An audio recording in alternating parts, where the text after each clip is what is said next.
आंखों और आंखों से जुड़ी बीमारियों के उपचार एवं समाधान के लिए 37वां ऑल इंडिया ऑप्टोमेट्री कॉन्फ्रेंस का आयोजन कॉन्स्टिट्यूशन क्लब मावलकार सभागृह में आयोजित किया गया, जिसमें 7 देशों के ऑप्टोमेट्रिक संस्थान से जुड़े हुए प्रतिनिधियों ने हिस्सा लिया।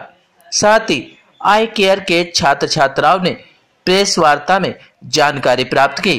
श्रम एवं रोजगार मंत्री संतोष कुमार गंगवार ने इस प्रेस वार्ता में आए तमाम देशों के प्रतिनिधियों को आश्वासन दिया कि जो भी हमसे संबंधित कार्य होंगे हम उनको करने में संस्थान की मदद जरूर करेंगे।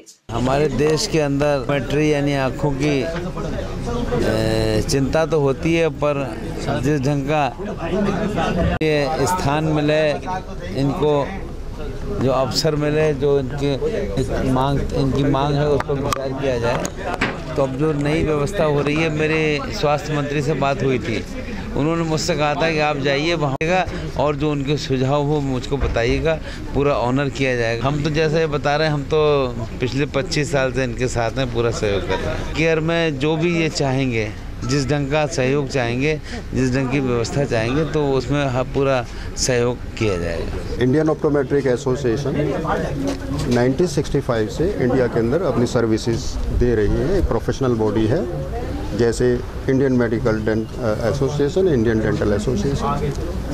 मोर देन ऑप्टोमेट्रिस्ट सर्विसेज हैं जो 80% ब्लाइंडनेस जो हिंदुस्तान में बच्चे से लेके बड़े तक और बूढ़े तक है, जिसको हम सर्जरी के द्वारा ना ठीक कर एक आई को चेक करके 80% ब्लाइंडनेस को कंट्रोल अवॉइड किया जा सकता है। तो यही हमारी प्रार्थना है भारत सरकार से।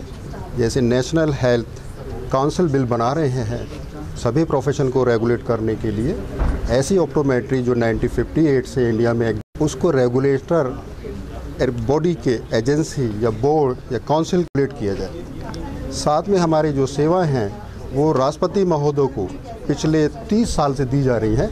ये हमारा सौभाग्य है कि हमारे राष्ट्रपति महोदय के कंसल्टेंट श्री विपिन बख्शी जी, डॉक्टर विपिन, रिक्वेस्ट है वो आए, 2 शब्द बोलें कि जो सेवाएं तक एक आम गरीब लोगों पर अंधता का निवारण करने के लिए ऑप्टोमेट्री भारत सरकार की रेगुलेटरी बॉडी के द्वारा दी जाए। इंडिया की पॉपुलेशन जितनी है, इसके हिसाब से हमारे पास सिर्फ 15,000 ऑप्थेल्मिक सर्जन्स हैं। वो एक बहुत कम नंबर है, वो रेशो बहुत कम है। यहाँ पे ऑप्टोमेट्रिस्ट का एक बहुत क्रूशियल रोल है। जैसे त्यागी जी ने बताया, first point of contact is with the optometrist. वो उसको अगर रेफ़र करेगा कि इसको रिफ्रैक्टिव प्रॉब्लम है या कोई और प्रॉब्लम है या ग्लूकोमा प्रॉब्लम है, हर चीज़ के अलग स्पेशलिस्ट होते हैं, उसके पास उनको रेफ़र किया जाएगा। आप मुझे पेट को भरते हैं और दिमाग को भरते हैं। दिमाग का भी एक खाना है। दिमाग का खाना क्या है? जब माँ अपने बच्चे के आँख में आँख डालकर बात करती है तो दिमाग को खुराक मिलती है। जब आप एक केवल फ़ोन या स्मार्टफोन या टीवी के सामने बच्चे को रख देते हैं और उसकी माँ उससे नहीं बात कर रही है, तो दिमाग की खुराक बंद हो जाती है।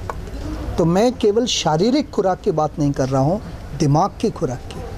हमारे गांव में माँ जो है वो समय देती थी, गाना गाती थी, बच्चों के साथ आँख में आँख डाल के बातें करती थी, कौवे दिखाती थी, चिड़िया दिखाती थी। इससे दिमाग की खुराक होती थी और ये माध्यम था, वो खिड़की थी आँख। तो आँख का सही होना ज़रूरी है और दिमाग का खुराक को भी मिलना चाहिए, तभी हम शारीरिक नहीं मानसिक रूप से भी तंदुरुस्त होंगे। 3 साल की कम उम्र में किसी प्रकार का टीवी, किसी प्रकार का स्मार्टफोन बच्चे को नहीं देना चाहिए। उसे इंसान की ज़रूरत है, स्मार्टफोन की नहीं। अभी एक बहुत महत्वपूर्ण बात है कि बच्चा जब बोल नहीं सकता तो वो आपको नहीं बता सकता कि आपका चेहरा नहीं दिखाई दे रहा। और जब बच्चा पैदा होता है तो आँख का पूरी तरह से डेवलपमेंट नहीं होता है, डेवलपमेंट बाद में होता है। अगर उस वक़्त ऑप्टोमेट्रिस्ट या डॉक्टर मिलके बच्चे की आँख नहीं जांचे या उसके रिफ्रैक्शन को नहीं देखे, तो बाद में वो आँख की रोशनी पूरी तरह से गायब हो जाती है और इसके बाद दुनिया का कोई सर्जन भी नहीं है जो कि उस रोशनी को वापस ले आए। हम लोगों का एक मेन उद्देश्य है यहाँ पे ऑप्टोमेट्रिस्ट को एक प्लेटफॉर्म पे ला करके उनके उत्थान के बारे में और हम लोग क्या इसमें अपने प्रोफेशन में आगे बढ़ा सकते हैं उसके बारे में यहाँ पे डिस्कस। हम तो लगभग 2000 नहीं बल्कि 1986 से इस पे वर्क कर रहे हैं और हमारे जो अभी माननीय मंत्री जी कह गए कि हमारा 20 साल का साथ है, 20 नहीं बल्कि और ज़्यादा साल का साथ है हमारा उनका, और शायद उन्हीं की वजह से ऑप्टोमेट्री नाम ऊपर उठ के आ पाया है। नहीं तो कोई तो ऑप्थेल्मिक असिस्टेंट कहता था, कोई कुछ कहता था, कोई ऑप्टोमिस्ट कहता था, लेकिन ऑप्टोमेट्रिस्ट कोई नाम नहीं कह पाता था। आज की डेट में कम से कम इतना तो है कि पब्लिक जान गई है कि ऑप्टोमेट्रिस्ट कौन है, और अगर उसको कोई प्रॉब्लम होती है आँखों के बारे में तो वो ऑप्टोमेट्रिस्ट को ही ढूंढते हुए जाता है। और मुझे बहुत फ़ख्र है ये कहने में कि आई केयर में मोर देन 70% वर्क ऑप्टोमेट्रिस्ट करता है।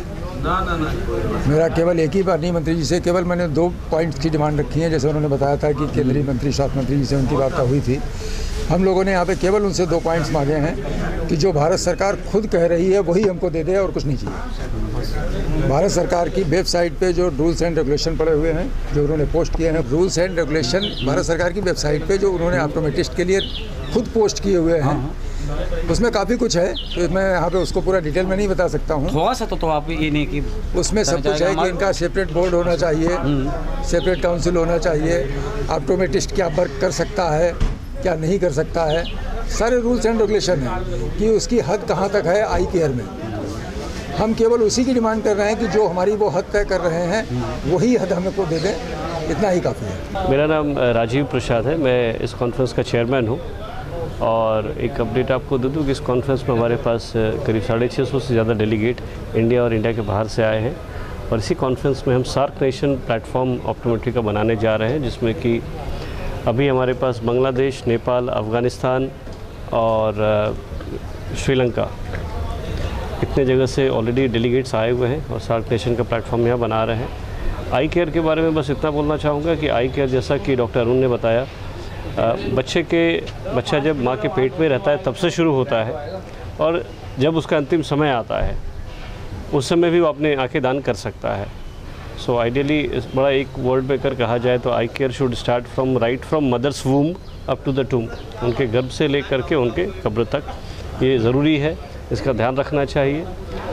इंडिया में अभी 15,000 से 16,000 ही आई सर्जन्स हैं, ऑप्थेल्मोलॉजिस्ट अवेलेबल हैं, और 125-30 करोड़ की आबादी को पूरी तरीके से कवर कर पाना पॉसिबल नहीं है। इसके लिए हमने गवर्नमेंट से रिक्वेस्ट की है कि ऑप्टोमेट्रिस्ट जो कि सेकंड लाइन ऑफ डिफेंस काम कर सकते हैं और इंटरनेशनली प्राइमरी आई केयर प्रोवाइडर के तौर पर ऑप्टोमेट्रिस्ट को रिकॉग्नाइज़ किया जाता है। अगर ये वर्कफोर्स पूरे इंडिया में इस्तेमाल की जाए तो जो भारत सरकार का नेशनल प्रिवेंशन ऑफ ब्लाइंडनेस का प्रोग्राम है, इसको बहुत अच्छे ढंग से सक्सेसफुल किया जा सकता है बिना किसी परेशानी के। और अंधापन नियंत्रण 80 to 90% हो सकता है, और WHO का सर्वे भी बताता है कि 80% ब्लाइंडनेस अवॉइडेबल है, जिनको कि हम अंधेपन के क्षेत्र में डाल देते हैं वो नियंत्रित किया जा सकता है। मैं साइट सेवर्स इंटरनेशनल का भी ट्रेनर हूँ लो विज़न के लिए। बहुत सारे ब्लाइंड स्कूल में मैंने स्क्रीनिंग कराए हैं, और मैंने ये देखा है कि हर 50 बच्चा जो ब्लाइंड स्कूल में पढ़ रहा है ये कहते हुए कि ये अंधा है, उस 50 में से कम 30 ऐसे बच्चे हैं जिसको कि हम ब्लाइंडनेस से बाहर निकाल सकते हैं और उनकी विज़न काफ़ी इम्प्रूव की जा सकती है। बट उस पर थोड़ा सा और ध्यान देने की ज़रूरत है। सरकार की काफ़ी कोशिशें हैं लो विज़न को डेवलप करने के लिए, और हम लोग कोशिश कर रहे हैं कि इसको अपने संस्थान इंडियन ऑप्टोमेट्री एसोसिएशन के माध्यम से उसको डेवलप करें और ग्रो करें, और हमारा पूरा सहयोग रहेगा एलपीसीबी प्रोग्राम में कि हम अंधापन नियंत्रण को कंट्रोल कर सकें।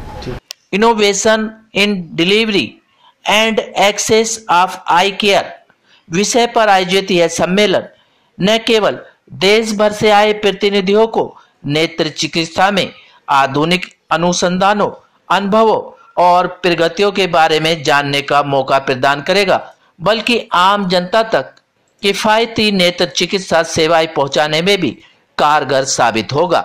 सिटी न्यूज दिल्ली के लिए महेश कुमार की रिपोर्ट।